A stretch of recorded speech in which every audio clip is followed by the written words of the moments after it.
Coming into the season, we had very high expectations for this group, given the success that we had experienced the prior season, the talent that we were returning. We were very confident that we could be competitive in any game on our schedule.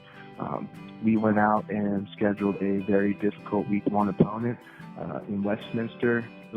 So to go up there on the road week one against an unfamiliar opponent and find a way to win that football game was a great way to start the season and give ourselves the confidence that we needed going forward.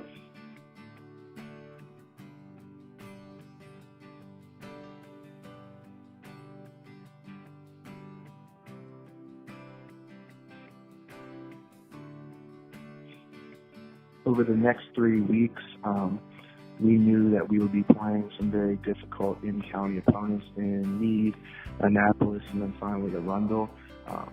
So we just wanted to take things 1 week at a time. To come out of that stretch at 4-0 exceeded, I think, everyone's expectations. Going over to Arundel on their homecoming against a team that we hadn't beaten going on 2 decades and find a way to win a tight football game, I think was really the turning point for the kids. You could start to see the confidence grow in the group that we were the real deal. We could compete with the best teams in the county and we could find a way to win.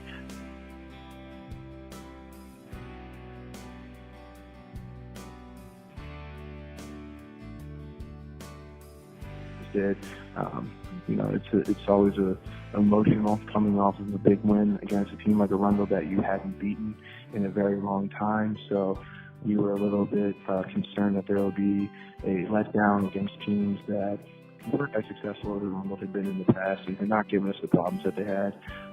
But our guys, again, handled themselves with maturity. They worked hard, took their opponents serious, put in the work, and took care of business on Friday night.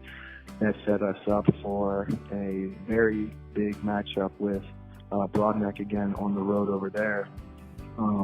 Another one of the perennial powers in Anne Arundel County. So we went over there.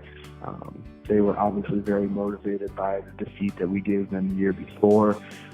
Played us extremely tough. We were challenged with a lot of adversity, but our guys pulled together at halftime, came out, put together a fantastic team effort in the second half, and found a way to win again. So that was another win that I was extremely proud to be a part of.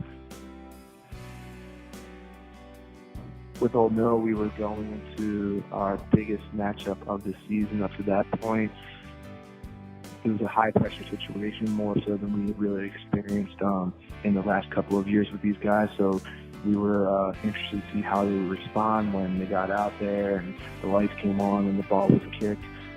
And to see them put it all together and take control of that game from start to finish and really assert their dominance on a team of that caliber that ended up going on to the state semifinals was amazing to see. I was so proud of those guys, and that's certainly a night and a game that I think we will all remember forever.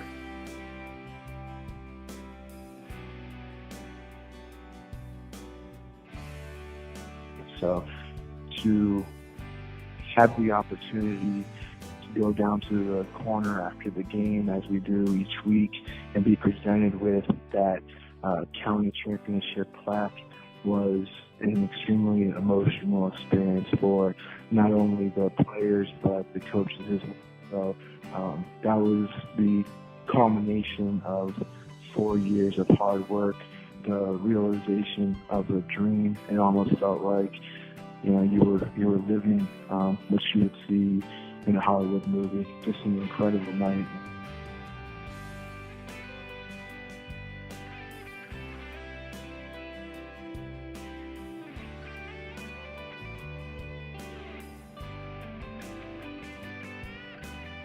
So again, a lot of people may have thought that was going to be an easy win for us, being a 1 seed against an 8 seed, but when you get into November and into the playoffs, each win is a big win, and they're very hard to come by. So I was really proud of the kids finding a way to win that game and move on to the next round.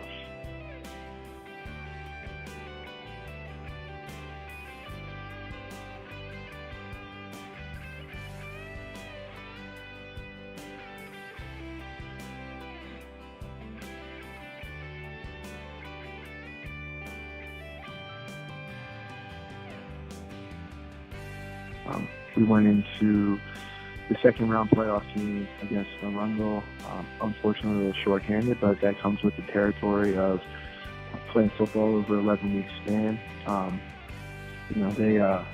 They're a good team, and there's no shame in the way our kids conducted themselves and the way that they played on that night. Unfortunately, in every game, a team has to lose, and that just happened to be us on that night. I'm not going to look back and remember the loss. What I'll remember is a group of guys who were a little shorthanded, faced adversity. There were moments in that game when it looked like it could have gotten away from us, but our guys represented themselves the way that they did at all times. They fought hard, they were relentless, they kept themselves in the game, and they gave us a chance to win going into the fourth quarter. And they went out just playing hard and playing together as a team. And that's what's more important over the wins and the losses, and that's how I'm going to remember this group. My final message for the class of 2020 would again just be a huge thank you for allowing us to coach them and be a part of their journey through high school. A big thank you for sticking with the program through the difficult times and coming together and, just trusting the process. I'm so proud of the effort and the work that they have put in on the football field. And I'm just so glad that they were able to reap the rewards and see the results of all that hard work that they put in. They have really defined what we're looking for out of a South River Seahawk football player. Hard workers, relentless, but then when you get off of the field, they are wonderful people. They're great students. They're active in the community. So they have set an extremely high bar for anyone that comes after them. Lastly, I just want to congratulate them on accomplishing so much that can never be taken away from them.